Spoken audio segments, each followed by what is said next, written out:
Hello बच्चों, मैं राजकुमार जायसवाल आपके अपने YouTube चैनल राज केमिकल इंस्टीट्यूट पर स्वागत करता हूं। बच्चों, आज केमिस्ट्री 12th के बिलियन चैप्टर का बहुविकल्पी प्रश्न लिया गया है, जिसमें आप लोगों को इम्पॉर्टेंट बहुविकल्पी प्रश्न करवाए जाएंगे और इस बहुविकल्पी प्रश्न में जो न्यूमेरिकल है उसको भी हल करवाया जाएगा।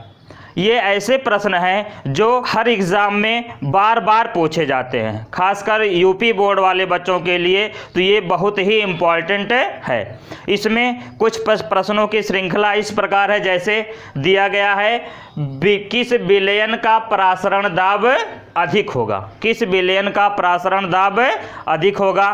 तो इसमें दिया है क्या, 2% NaCl, एक नॉर्मल K2SO4 ग्लूकोज का सूत्र दिया है और ये यूरिया का सूत्र दिया है, 5% यूरिया।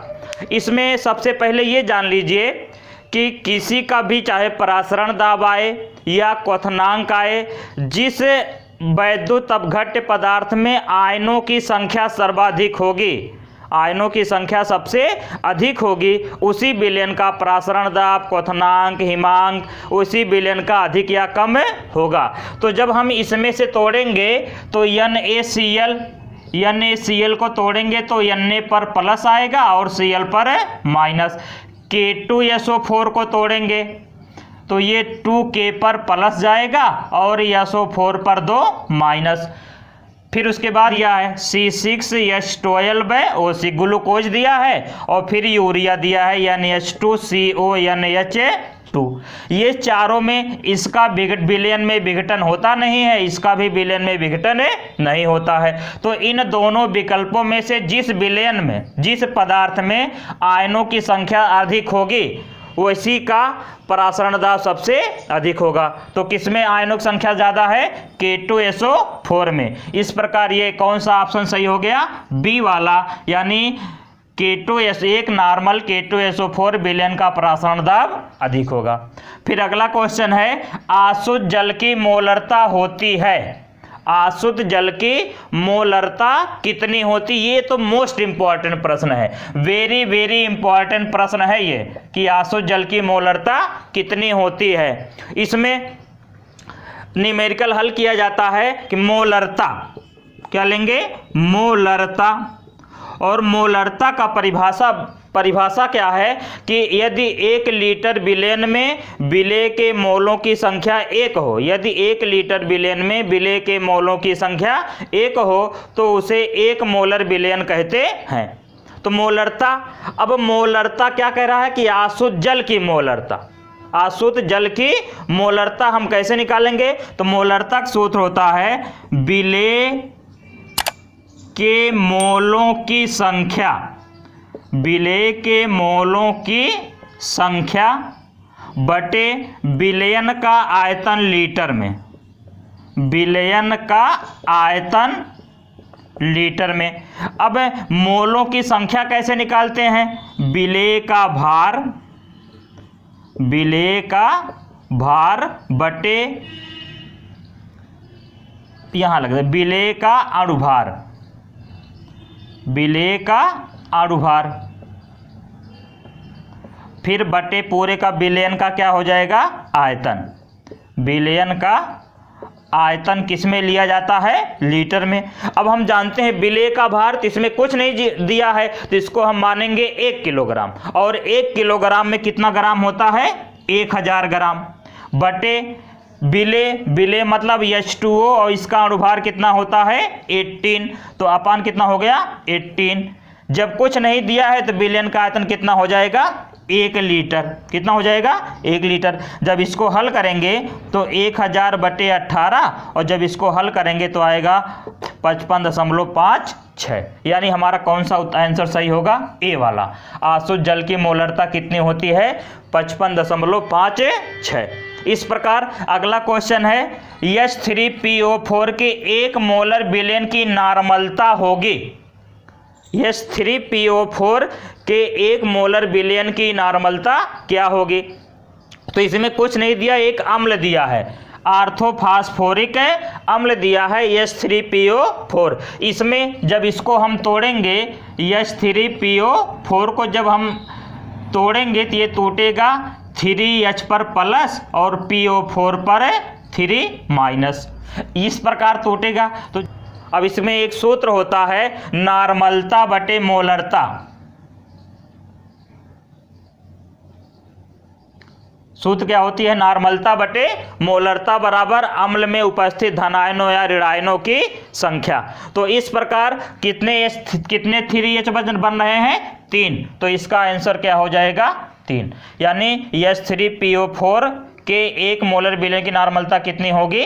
3 होगी। अगर यहीं पर H2 दे दिया होता तो कितना हो जाता? 2। कुछ HCl दिया होता तो कितना हो जाता? 1। अगला क्वेश्चन है विलयन जिनके परासरण दाब समान ताप पर समान होते हैं। ऐसा विलयन जिनका परासरण दाब समान ताप पर समान होते हैं। तो एक विलयन होता समपरासरी विलयन। इसका परिभाषा है जिन दो विलयनों के समान ताप पर परासरण दाब समान होते हैं उन्हें समपरासरी विलयन कहते हैं। यानी कौन सा आंसर हो जाएगा? समपरासरी। फिर एक मोलल विलयन में विलेय का मोल प्रभाज होता है। एक मोलल विलयन में विलेय का मोल प्रभाज होता है। तो देखिए मोल प्रभाज का सूत्र क्या है? एक मोलल विलयन यानी विलेय के मोलों की संख्या कितना दिया है? विलेय के मोलों की संख्या कितना दे दिया है? 1। और मोलल विलयन में एक मोलल विलयन का परिभाषा है यदि 1 किलोग्राम विलायक में विलेय के मोलों की संख्या 1 हो।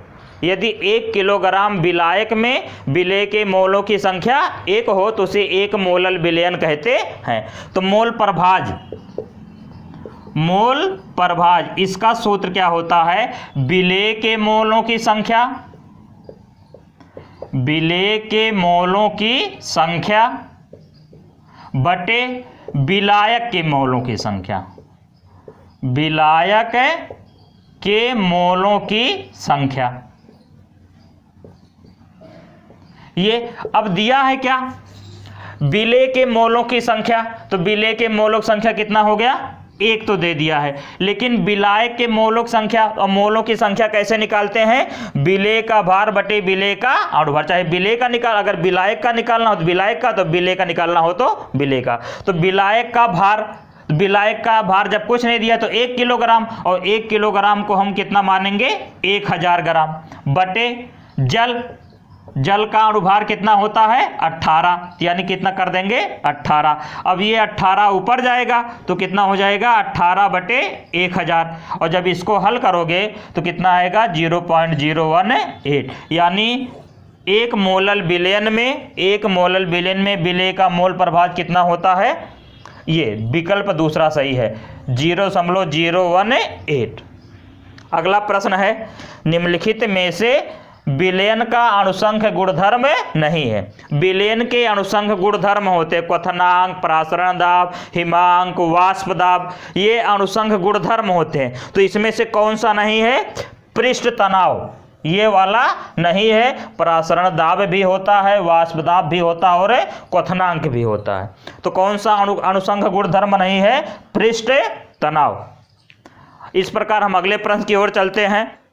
5 लीटर 2 मोलर NaOH विलयन बनाने के लिए आवश्यक NaOH के मोलों की संख्या क्या बतानी है?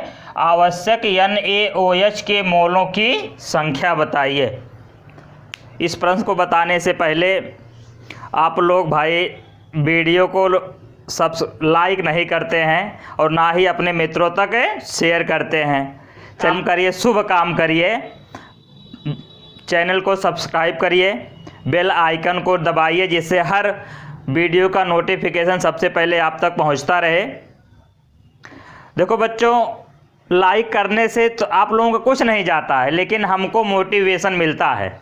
आप लोग लाइक करेंगे, चैनल को सब्सक्राइब करेंगे तो हमें बहुत अच्छा लगेगा। देखते हैं, हो गया? पहले चैनल को सब्सक्राइब कर लीजिए। ठीक, उम्मीद करते हैं हो गया होगा। अगला प्रश्न देखिए। 5 लीटर 2 मोलर NaOH विलयन बनाने के लिए आवश्यक NaOH के मोलों की संख्या बताइए। तो इसका न्यूमेरिकल है, ये हल का। पहले देखते हैं कि इस न्यूमेरिकल के लिए दिया क्या क्या है। विलयन का आयतन दिया है, विलयन का आयतन,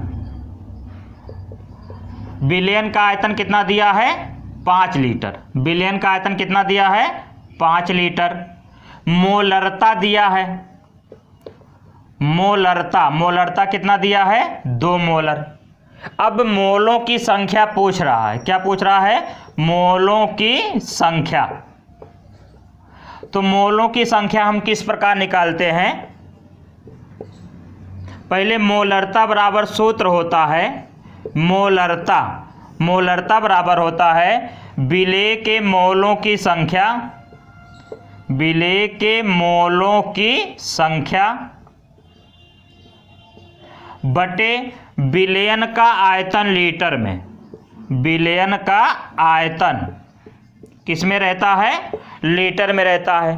अब देखते हैं मोलरता कितना दिया है 2, विलेय के मोलों की संख्या ज्ञात करनी है, मोलों की संख्या ज्ञात करनी है बटे विलयन का आयतन कितना दिया है 5 लीटर। तो ये यहाँ डिवाइड कर रहा था, यहाँ क्या करेगा मल्टीप्लाई हो जाएगा, तो 5 दूनी 10, यानी मोलों की संख्या कितनी आ गई, मोलों की संख्या कितना आ गया 10। यानी हमारा कौन सा विकल्प सही है, पहला विकल्प है सही है, 10 मोल उत्तर आएगा। दूसरा प्रश्न है राउल्ट का नियम संबंधित है, राउल्ट का नियम संबंधित है क्वथनांक से, हिमांक से, वाष्प दाब से या सभी से। ये राउल्ट का नियम बहुत ही इंपॉर्टेंट है, मान कर चलिए 2023 में ये जरूर आएगा। राउल्ट का नियम किससे संबंधित है वाष्प दाब से, राउल्ट का नियम किससे संबंधित है वाष्प दाब से।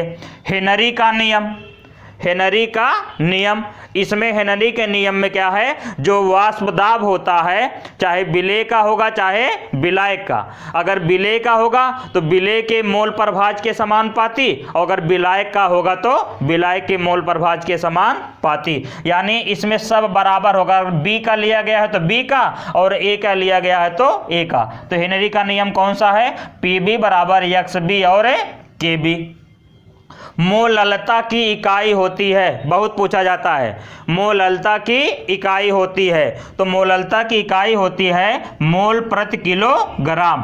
कभी कभी बच्चे मोल प्रति ग्राम लगा देते हैं, लेकिन सही सही क्या होता है मोल प्रति किलोग्राम। इस प्रकार अगला है निम्न में से 0.1 मोल विलयन का हिमांक न्यूनतम होगा, यानी इसमें से किस विलयन का हिमांक क्या होगा न्यूनतम होगा।